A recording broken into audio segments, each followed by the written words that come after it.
Hello, welcome back. So as a continuation of the last section that we have discussed is case 4, isn't it? So as a continuation of case 4, I have to discuss one more case, that is case 5. That is what happens when a fault occurs near the bus bar in parallel double circuit line. Okay, double circuit line.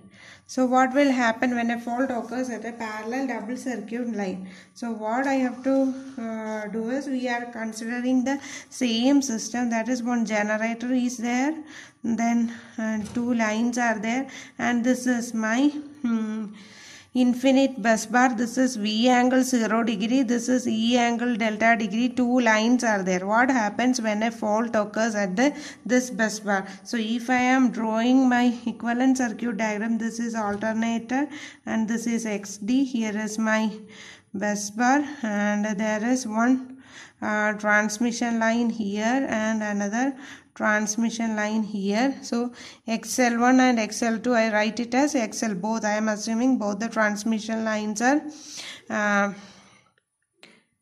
V angle 0. Both the transmission line has the same reactance and V angle 0. And next, this is my E angle delta. So what happens when a fault occurs here? So this also we have to study in 3 phases, that is under steady state condition. So I have to draw my power angle curve again. So power angle curve. Okay, this is my power angle curve. This was my initial condition, steady state condition. Then that was P max 0. This was my P max 0 condition. And what was under steady state condition? What all things were there? So under steady state condition, pre-fault or steady state condition, PS is equal to PE0 is equal to PM0, that is equal to P max 0 sine delta. That was, or at that point, PS delta 0. First it was at constant speed, so delta 0. Then what happened? Suddenly a fault occurred at my bus bar. So delta 0, you know, it is sine inverse of PS divided by P max 0. Okay, so what happened? What will be my P max 0? P max 0 is equal to EV by X. What is the X here? Here XL by 2, XL parallel, that means reactance is XL by 2 plus XD. So XD plus XL by 2. This was the P max value for P max 0. At that instant fault occurred. What happened when the fault occurred? Fault occurred at here. I am assuming this as my, this was my P max 0. So this is delta 0. This is my angle delta 0. Steady state power was P max 0 equal to PE 0. At this instant the fault occurred. When the fault occurred, what happened when the fault occurred? When the fault occurred, our electrical power, when the fault occurred, our electrical power was, fault occurred, electrical power PE is equal to P max sine delta at the condition PE1, no? So I am taking it as P max 1 sine delta. What happened? The fault occurred at the bus bar here. As soon as the fault occurred, the current flowing will be like this, isn't it? So will there any current flow outside? No current. Or in other words, similar to this, our case 3, PE0 will be equal to 0. So this PE1 is equal to P max 1 sine delta will be equal to 0. So this was my initial condition. Suddenly what happened? Fault occurred. As a result of the fault, my system, my electrical power was reduced to 0. Okay, my electrical power was reduced to 0. Then what happened? My net acceleration PA is equal to PM, that is PM minus PE. Here what is PM? PM is steady state power minus PE value is 0. That is PA is equal to PS, or the value is greater than 0, which means that my rotor accelerates. When my rotor accelerates, my rotor angle delta increases. When my rotor angle delta increases, PE electrical power also increases. So PE increases and increases, and it increases to a point, and it increases to a point, new point, PE1. I am assuming it as PE1. So what happens? So this was under the fault condition. Suddenly what happened? The protective system acted, and the system there was a fault at this line near to the bus bar. So as a result, the protective system acted and our line was isolated. Okay, so what is the after fault condition, or after fault condition, or our post fault condition? What will be the post fault condition? Under post fault condition, my alternator will be like this, and here my transmission line here does not have any problem, so it will be regained. But as before, this transmission line was isolated. So again XD, and this is XL, this is E angle delta, and here infinite bus bar, that is V angle 0 degree. So under post fault condition, what will be my electrical power? My electrical power is equal to P max. This is a second case, so I am writing as PE2 is equal to P max 2 into sine delta, that is equal to EV by what is the X value now? What are the reactants here? That is XD plus XL. XD plus XL into sine delta, that I can call it as P max to sine delta. So after the fault, what happened? My circuit was restored at what angle?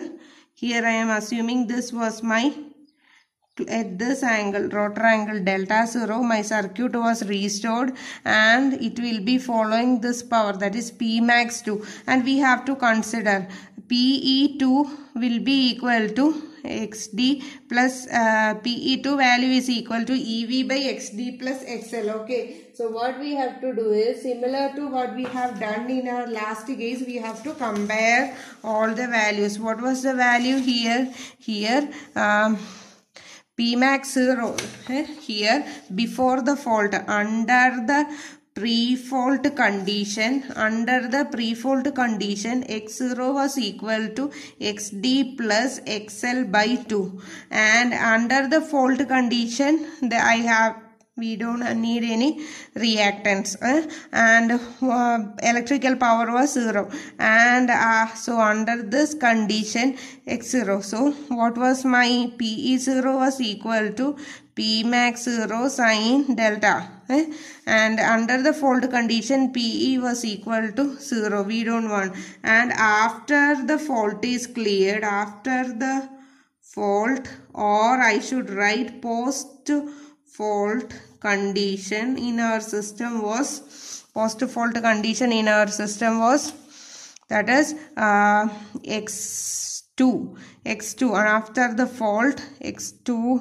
will be equal to XD plus XL, because one transmission line alone is there, and we know that PE2 is equal to P max 2 sine delta 0. Okay, so we can compare these two values, that is X0 is XD plus XL by 2, which means X0 value is less than X2, and therefore what we can write, P max 2 value is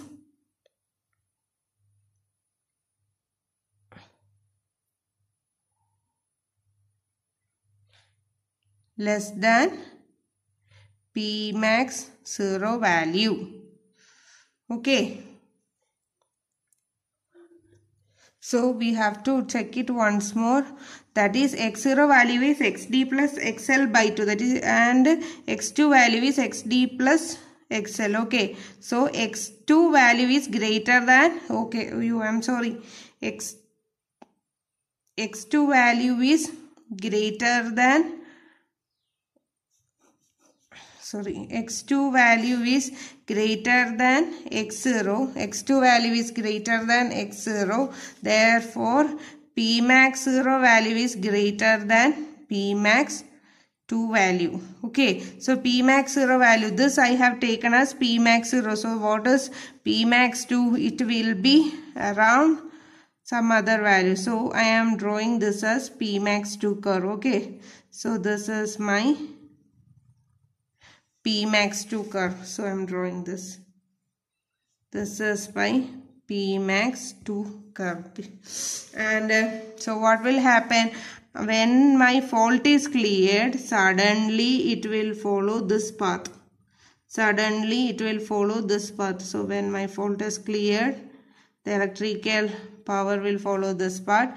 And what will happen here? Usually this P delta C, the value will be more than this. So as a result, maybe sometimes less than this or more than this, depending upon the condition. But since this rotor was accelerating, rotor angle was accelerating in this area, this was acceleration, isn't it? So since this rotor angle was accelerating, delta increases, and this, due to the inertia, the same increase of delta will continue to this side also. So same delta will increase, but it will continue and stop at a maximum value. I call it as delta M.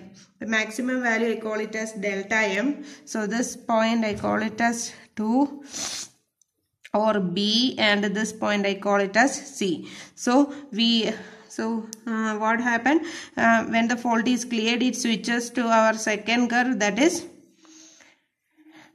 here. What happened? Due to the inertia, PE will increases. Due to the inertia, the rotor angle still continued to increase, hence PE will increase. But what happens here? PE is greater than our input PS. Here PE is greater than our input, so here it is a decelerating power after this. There is a decelerating power after this. Okay, and after some time it will be d delta by dt will be equal to 0. Then it reduces because of the deceleration and swings. But we are interested in finding out or in calculating the variations in the first swing alone. So I have to find out whether my system is stable or not. So what shall I do for finding out my system is stable or not? I have to employ equal area criterion. So what is the equal area criterion? Equal area criterion for first swing, area under the first swing should be equal to 0. That is delta 0 to delta M. PA d delta should be equal to 0, or delta 0 to delta M. PA is PM, or steady state power minus PE into d delta should be equal to 0. What is integral? That is integral of PS into d delta, delta 0 to delta M should be equal to integral of PE into delta 0 to delta M, d delta should be equal to 0. So what is delta 0 to delta M? PS d delta, we can know this PS d delta, it is a rectangle, and the area will be this shaded portion. This shaded portion will be integral delta 0 to delta M. This shaded portion will be there. Okay, so I can write it as PS into delta M minus delta 0. That is the shaded rectangle. Height into width is equal to, what is the electrical area? That is integral delta 0 to delta M. From delta 0 to delta C, electrical power is 0, isn't it? So for electrical power we have to find out delta C to delta M. And what is this? Under this curve, isn't it? So if I am drawing this, then if I am this area, this entire area we have to find out. That is delta C to delta M. What is this curve? That is P max 2, isn't it? P max to sine delta into d delta. Okay, so if I am solving this, I will get that is equal to P max 2 into, what is it? P max 2 into, what is my P max 2? After the clearance of the fault, that we have in the P max 2 is equal to EV by XD plus XL, isn't it? So P max 2 into sine delta. Integral of sine is minus cos. So cos delta C minus cos delta M. Cos delta C minus cos delta M, that is equal to PS into delta M minus delta 0. From that we can find out our delta C, that is cos delta C is equal to PS divided by P max 2 into delta M minus delta 0 plus cos delta M. This is the equation for cos delta C. So delta C is equal to, we can write it as delta C is equal to PS by P max 2. What is it? PS by P max 2. PS by P max 2. What is PS? PS is this point. By P max 2 is this area, isn't it? So this point I can write here it as delta C, isn't it? So I can write it as delta, some delta angle. PS by P max I am calling it as delta. Okay. So sine delta cos inverse sine delta into what is delta M minus delta 0 plus cos delta M. This is the equation for delta C or critical clear. This is for clearing angle. Okay, so what we are interested is we have to find out the critical clearing angle. What will be the equation for our critical clearing angle? So delta CR is a critical clearing angle, is the rotor angle, the variation of rotor angle from the at the instant of fault to the fault remedial action, or to the fault to the time where the fault is cleared. Okay, so delta CR is a worst case situation of delta C, clearing angle. It is a distance, the variation between delta 0 and delta C, we will get it as the maximum value as delta CR. So delta CR is equal to the worst case of delta C. At that time delta M will be our maximum variation possible, delta max. So like that, if I am writing my equation like this, and if I am substituting it, then we can know this is the common area, isn't it? And this area, which I forgot to tell you what all are the areas. Here it is a like mechanical power, and here it is a electrical power. So this area A1 of acceleration is this, and area A2 of deceleration is this. Okay, under this condition, our A1 should be equal to A2 for under marginal condition. So I can write delta 0 as delta C. What is the equation here? Equation here is integral delta 0 to delta CR PM d delta. Here PM d delta is equal to integral delta CR to delta M. What is the equation? That is P max to sine delta minus PM into d delta. This was our equation, and if I am solving this, that is PM or steady state power PS into delta CR minus delta 0 is equal to P max 2 into cos delta CR minus cos delta M, cos delta CR minus cos delta M minus Pm or steady state power Ps into delta M minus delta Cr. When delta C is equal to delta Cr, then what we have to write? We have to take delta M is equal to delta max, isn't it? So what we have to find out is Ps delta Cr minus Ps delta 0 is equal to P max 2 into cos delta Cr minus P max 2 into cos delta M minus Ps delta M plus Ps delta Cr. This Ps delta Cr will get cancelled. What we are interested is we have to find out delta Cr. So delta Cr or cos delta Cr is equal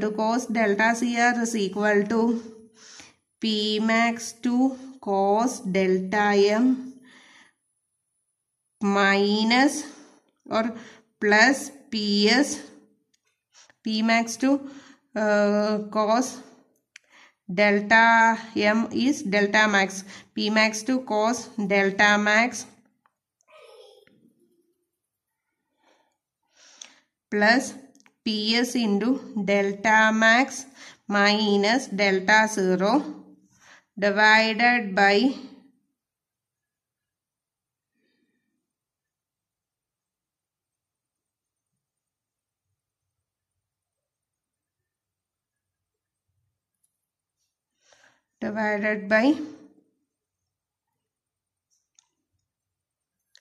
P max 2, isn't it?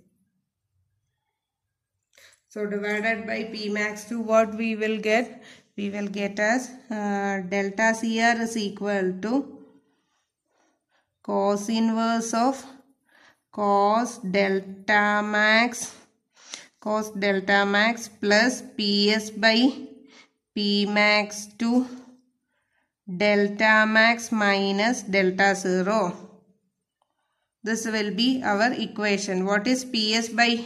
This is Ps. Ps divided by this P max 2 will give you our angle delta. What is delta? If this is delta, then this value of maximum delta max is equal to pi minus delta. Delta max will be pi minus delta. So if I am writing it as cos inverse of cos delta max is cos of pi minus delta plus this Ps by P max 2 is sin delta into delta max is pi minus delta, isn't it? So pi minus delta minus delta 0. Okay. Or I can write it as delta Cr is equal to cos inverse of pi minus delta, and this delta will be approximately equal to this delta C, or anyway pi minus delta 0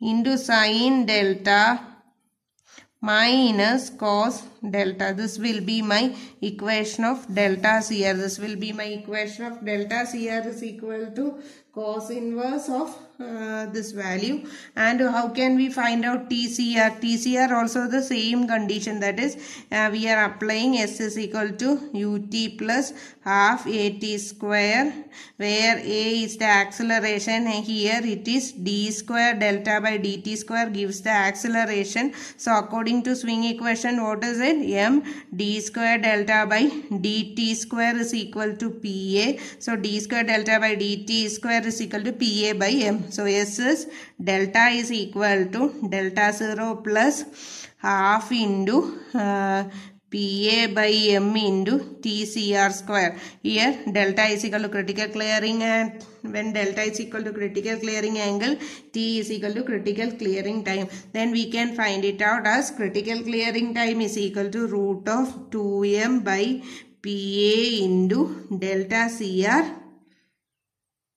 minus delta naught. Okay, so this will be our equation for critical clearing time, and this is the equation for critical clearing angle. Here also, this also can be solved by using our general equation. I hope you remember our general equation, and if we are applying that Pe0 is equal to 0, then we will get the same equation while using the general equation. Okay, So this is our case 3, that is what happened, this was our case 5, what happens when a fault occurs near to the bus bar for a double circuit line. Okay, now we have to discuss what happens when one transmission line fails. That is also very similar. Okay, before that I wish to do some problem, so I will write the question and I will come back. That's all for today. So happy learning. If you have any doubt, please ask in the Google Classroom or in your WhatsApp group or as a comment. Okay, thank you and happy learning.